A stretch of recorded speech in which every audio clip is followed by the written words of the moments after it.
Good afternoon, everyone. Thank you for joining Lewis University's television network. Today is Wednesday, September 25th, 2019. I'm Luis Chavez. And I'm Ayanna Squires. We begin with our breaking political news. Speaker of the House Nancy Pelosi announced the House of Representatives' formal impeachment inquiry against President Donald Trump. This announcement comes after President Trump's phone call with the president of Ukraine. Pelosi said no one is above the law, and the president must be held accountable for violating the Constitution. 208 Democrat House representatives out of 235 have shown their support for Pelosi's decision. Senate Republicans are split. The transcripts reveal that Trump directly asked Ukraine President Volodymyr Zelensky to investigate Joe Biden and his son Hunter, who had business in the country. Trump has denied doing anything wrong, but lawmakers have raised concerns about his directive to freeze nearly $400 million in military assistance for Ukraine in the days leading up to the phone call with Zelensky. A new national poll shows after the Democratic presidential debate, former Vice President Joe Biden and Senator Elizabeth Warren are in a close race. However, Biden is still frontrunner. Senator Warren was falling behind Biden prior to a recent rise in numbers. This increase is due to Warren's support from Democratic African-American voters. However, the support from Democratic African-American voters has decreased for Biden. The next debate is scheduled for October 1st. And the Environmental Protection Agency is threatening to pull California's federal highway funds away after continued conflict with the Trump administration about their air quality plans. The EPA sent a letter to California's Air Resource Board on Tuesday, warning the consequences if the state doesn't cancel its 130 uncompleted air quality plans. The news comes a week after President Trump revealed that the EPA is investigating San Francisco's possible water quality violations, and his administration is repealing California's waiver that would allow it to have higher auto emission standards than the federal government. Since California has failed to comply with the Clean Air Act, its residents are living in areas that don't meet the air quality standards of the U.S. The EPA said that California has the worst air quality in the United States, as there is 82 non-attainment areas with 34 million residents, which is more than twice as many people in any other state. So again, an impeachment is sort of unprecedented. We haven't seen anything like that in a very long time. What does that process look like in this day and age? Right, so Pelosi's gone against the norms, and she's instructed 6 House committees to look into this: the Judiciary, Intelligence, Financial Services, Ways and Means, Oversight, and Foreign Affairs. And so she continues the investigation under an impeachment inquiry. And so with that, each committee will provide an article and decide whether or not it to be referred to the House of Representatives. With the House of Representatives, it needs a majority vote, but with the Senate, it needs 2/3 vote. And it will call for a trial since it calls for a trial in the U.S. Senate because of the Constitution. Well, we're hoping that that'll all be sorted out before the 2020 election. Coming up next, we'll take a look into our top national stories, and later we have our leading local headlines. Stay with us.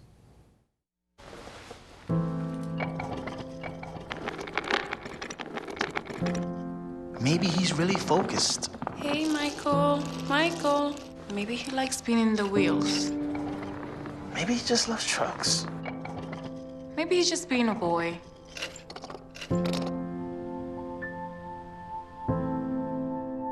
Preoccupation with objects is one early sign of autism. Learn the others today. The sooner it's diagnosed, the better.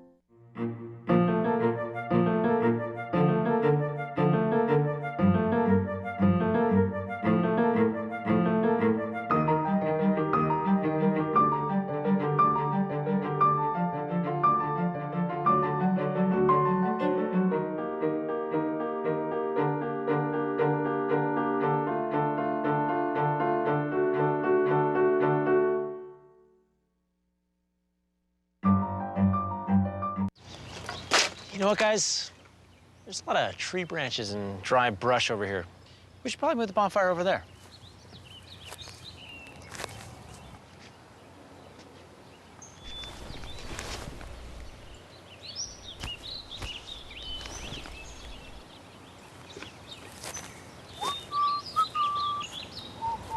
I'm guessing Smokey liked that idea.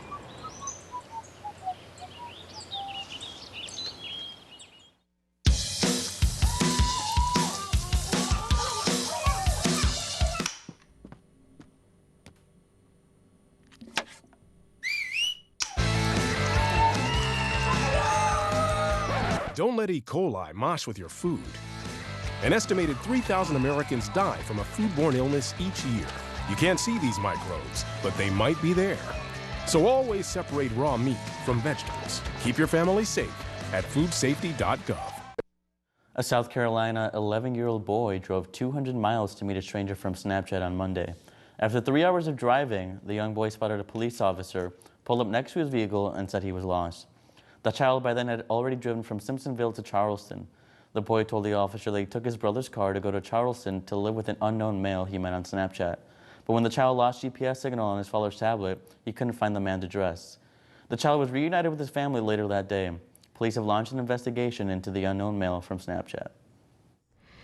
Emmy Award-winning producer J. Michael Mendel has died 2 days short of his 55th birthday. Mendel worked on critically acclaimed shows such as The Simpsons and Rick and Morty. He helped to create more than 200 episodes of The Simpsons, earning him 3 Emmys and producing 22 episodes of Rick and Morty, which led to his 4th Emmy. Mendel is survived by his wife Jewel Bestro, an Emmy-winning casting director, and their 2 children. The cause of his death is still unknown. Thousands of former New York students and teachers may be eligible for compensation and health care through 9/11 victim programs. The Department of Education and the United Federation of Teachers are encouraging former students, staff, and teachers to apply for the 9/11 Victim Compensation Fund and World Trade Center Health Program. The DOE sent letters out to 19,000 students who were at schools in the area on or after 9/11-2001, and the UFT has reached out to 3,000 members who taught or worked in those schools. A recent study published by JAMA Network Open linked immediate and repeat exposure to dust during the 9/11 attack cleanup to a high cardiovascular disease risk that lasted up to 16 years. The DOE and UFT are hosting a joint information event on October 28th to raise awareness. This morning, tens of thousands of North Californians were without power. Pacific Gas and AMP turned off the power to reduce the threat of hot, dry, gusty weather, knocking down power lines and sparking wildfires. Counties in North California continue without power, and it could be several days before it's restored. This was the second precautionary shutoff this week. The first cut power to 24,000 customers. Pacific Gas and AMP lines caused some of the most destructive blazes in the state from the last 2 years. In Hawaii, federal researchers predict another heat wave will cause some of the worst coral bleaching that the region has seen. Nearly half of the coastline's coral was killed off 4 years ago after a major marine heat wave. Coral reefs not only provide a habitat for fish, but food and medicine for humans as well. Forecasters expect that high temperatures of the North Pacific will continue to pump heat into Hawaii's waters well into October, causing further damage. These reefs protect densely populated shorelines from storm surges during hurricanes. Researchers will begin the restoration process once the heat wave passes and hope to reduce further coral damage by educating tourists on the importance of protecting the ecosystem. When we return, we have your day's leading local headlines. And later, we'll take a look at our 5-day forecast. Stay with us.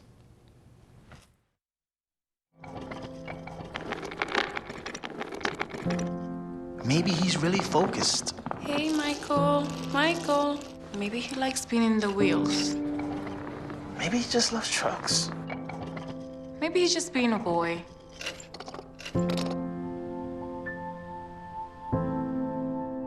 Preoccupation with objects is one early sign of autism.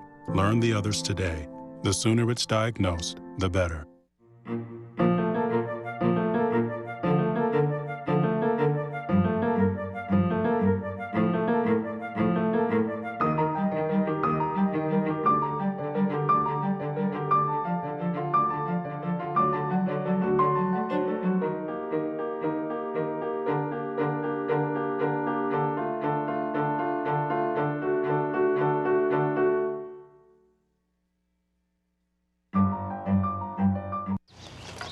You know what, guys?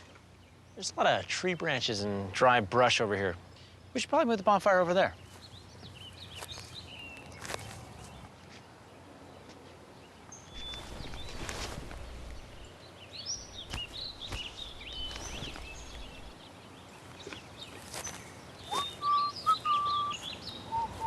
I'm guessing Smokey liked that idea. –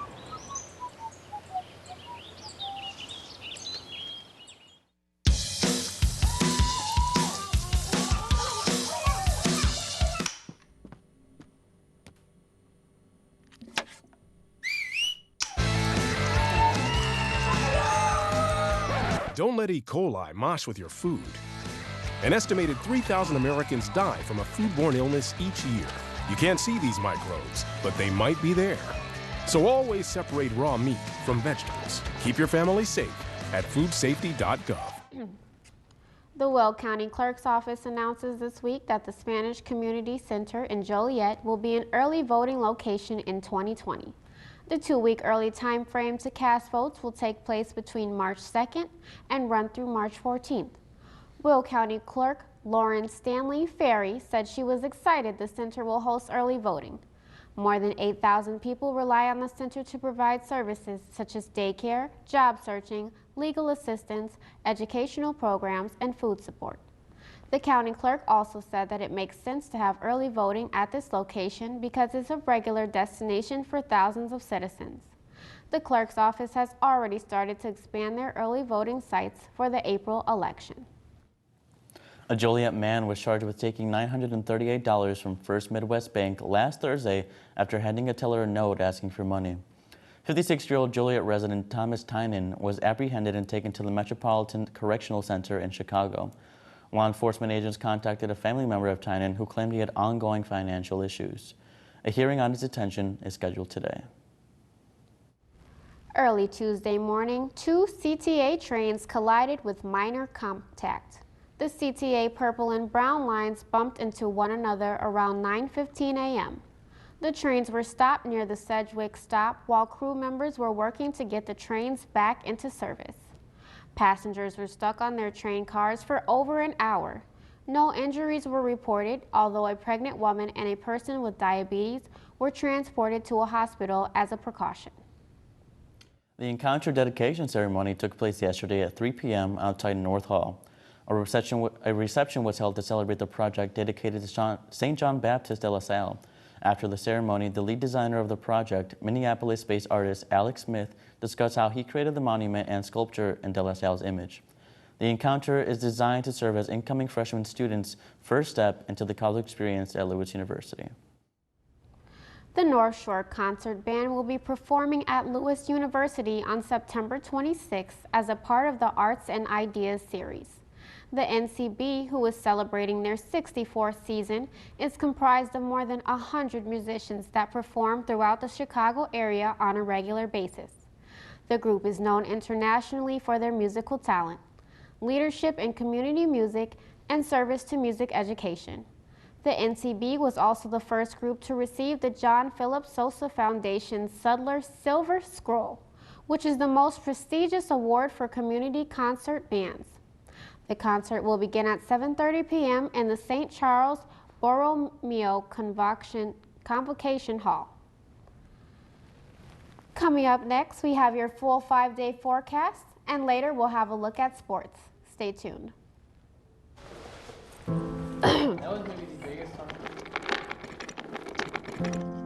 Maybe he's really focused. Hey, Michael. Michael. Maybe he likes spinning the wheels. Maybe he just loves trucks. Maybe he's just being a boy.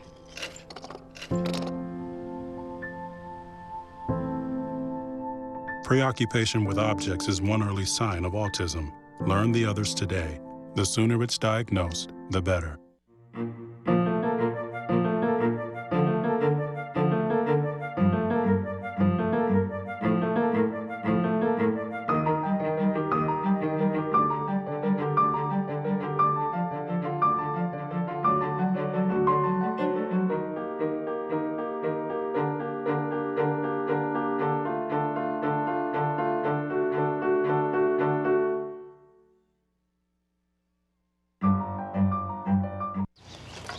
You know what, guys? There's a lot of tree branches and dry brush over here. We should probably move the bonfire over there.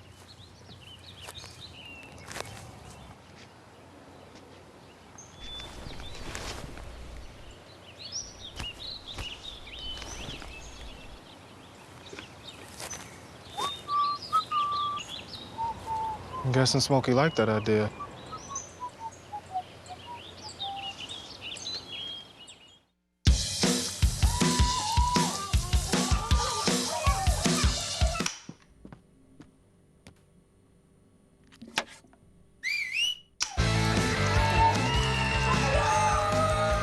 Don't let E. coli mosh with your food.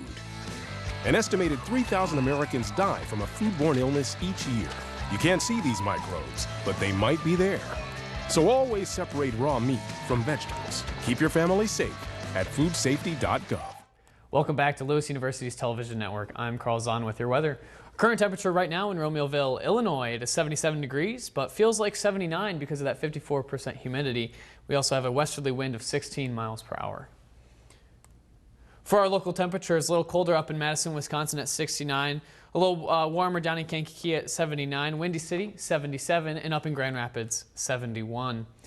For our national temperatures, definitely warmer down in the southern states, down in Dallas 95, Sarasota 90, cooler up north at 68 in Seattle and 66 in Boston.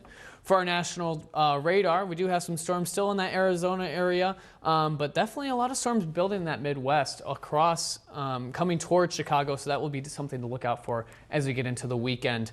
For our local radar, earlier today we had some spotted showers, but up in, here in Romeoville we didn't really see much rain, but as the day goes on, the weather definitely starts to clear up. For our almanac for today, high of 78, a low of 52, just about a little warmer than it normally is today with a high of 71, a low of 50. Records, 2017 we hit 92 degrees and in 1942 we were at 30.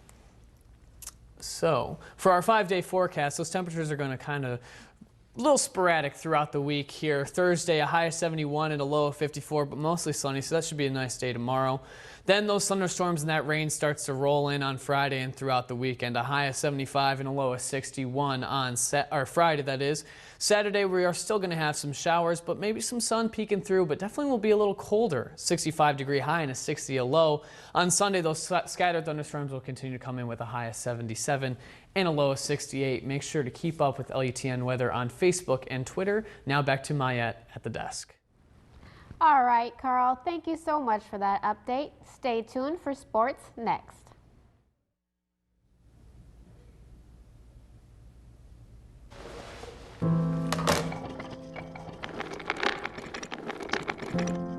Maybe he's really focused. Hey, Michael. Maybe he likes spinning the wheels. Maybe he just loves trucks. Maybe he's just being a boy.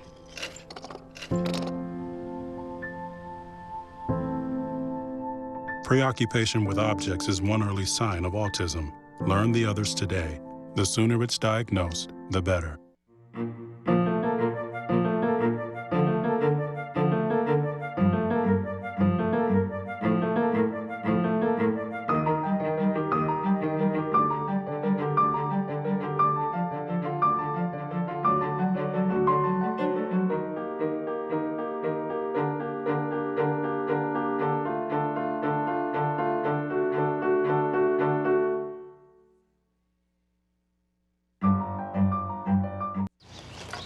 You know what, guys? There's a lot of tree branches and dry brush over here. We should probably move the bonfire over there.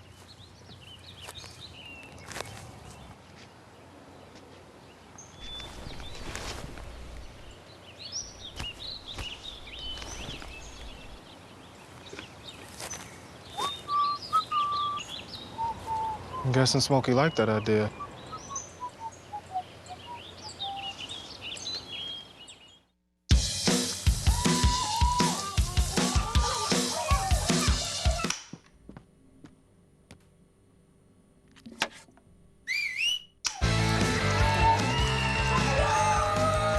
Don't let E. coli mosh with your food. An estimated 3,000 Americans die from a foodborne illness each year. You can't see these microbes, but they might be there. So always separate raw meat from vegetables. Keep your family safe at foodsafety.gov. Welcome back to LUTN. I'm Matt Moen. Starting with Lewis soccer, the Flyers had only 2 weeks to prepare for the start of their 2019 campaign, and so far, that lack of preparation has just not showed on the field. The Flyers impressively won their first 5 games of the season, and on Sunday afternoon, they battled against the Lindenwood Lions in St. Charles, Missouri. The Flyers dominated most of the game, outshooting the Lions 21-15, but were unable to put any shots in the back of the net as the game ended in a scoreless draw. Flyers soccer looks to build on their success as they continue their 4-game road trip against Maryville on Friday. The 5th-ranked Lewis women's volleyball team rallied for a hard-fought 5-set win at Molloy on Saturday with 4 players in double-digit kills. Megan Schliet dominated the net for all 5 games with 21 kills and 4 blocks to lead the Flyers to their 4th straight win. The Flyers are now 10-1 on the season, and you can be sure to catch Flyer volleyball for their first home game this Friday as they take on Truman State at 6 p.m. Now to the NFL. The dramatic Antonio Brown saga seems like it's finally drawing to a close. The top receiver in football tweeted this past weekend that he plans to never play another game in his life. That didn't complete his Twitter tirade, however, as he took several shots at NFL general managers as well as Patriots owner Robert Kraft. Brown has been in the headlines almost every day for the past couple months after secretly recording private conversations with coaches and players from multiple teams and posting them to social media. He had his $30 million contract voided from the Oakland Raiders, and now it looks like he won't receive the $15 million he was owed by the Patriots. It has been a shocking self-destruction for one of the truly great talents this league has ever seen. In briefs, the White Sox were looking to play spoiler to the Cleveland Indians last night. However, they were blown off their own field, losing 11-0. The Indians currently have everything to play for as they look to sneak into the playoffs, while the White Sox have to look forward to next year as they finish up their season with 2 more against Cleveland and a final series against the Detroit Tigers. With their season on life support, the Cubs' uphill battle towards the postseason just got a little bit steeper as they suffered an embarrassing 9-2 loss to the Pittsburgh Pirates. The Cubs were leading most of the night, but self-destructed in the 7th inning, giving up 7 runs. One more Cubs loss or one more Brewers victory will officially eliminate the Cubs from playoff contention. Now, it's not all bad. There is some more positive news. The Chicago Bears dismantled the hapless Washington Redskins by a score of 31-15 on Monday Night Football. The Bears' defense dominated from start to finish, forcing 5 turnovers, including a pick-6 by new safety Clinton Dix. Khalil Mack was also all over the Washington backfield with 2 sacks and 2 forced fumbles. The Bears' next opponent will be a little bit more challenging as they face Dalvin Cook and the Minnesota Vikings next Sunday at Soldier Field. That's all for sports. Guys, back to you. And it's really exciting to see the Bears back on track, and I'm hoping for a good game. Yeah, well, against the Vikings. after that loss to start the season, it's good to see our offense start to pick up a little steam, get a little rhythm. Mitchell Trubisky threw his first touchdown passes of the year, and it's just great to see. Hopefully we can look forward to an exciting season then. Absolutely, hopefully. Well, that's it for today's news. Thank you for watching. As a reminder, you can always keep up with Lewis News on Facebook, Twitter, Instagram, and by visiting our website, charliemedia.press. I'm Luis Chavez. And I'm Mayette Lloyd. I'm Carl Zahn with weather. And I'm Matt Mohan with sports. Have a great night.